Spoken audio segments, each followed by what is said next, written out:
Welcome to SN channel. ఆర్టీసీని తెలంగాణ ప్రభుత్వంలో విలీనం చేయాలని ఐకాసా చైర్మన్ ఈదురు వెంకన్న కోరారు. తెలంగాణ రాష్ట్ర రోడ్డు రవాణా సంస్థను ప్రభుత్వంలో విలీనం చేస్తామన్న ఎన్నికల హామీని సత్వరం నెరవేర్చాలని కాంగ్రెస్ సర్కార్ను ఆర్టీసీ ఐకాసా చైర్మన్ ఈదురు వెంకన్న కోరారు. కార్మికుల సమస్యల పరిష్కారంపై గురువారం చలో బస్ భవన్ కార్యక్రమం నిర్వహించారు.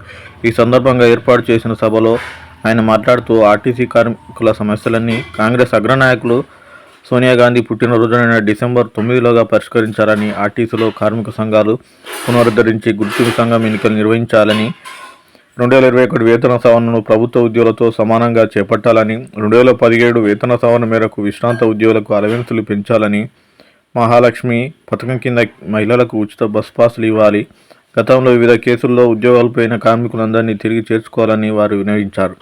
ఈ కార్యక్రమంలో టీఎంయు రాష్ట్ర అధ్యక్షుడు ఎం రామచంద్రారెడ్డి, ఈయు రాష్ట్ర అధ్యక్షుడు బాబు, ఐకాసా కో కన్వీనర్లు కమలాకర్ గౌడ్, మహమ్మద్ మౌలానా, కె యాదయ్య, సురేష్, బి యాదయ్య తదితరులు పాల్గొన్నారు.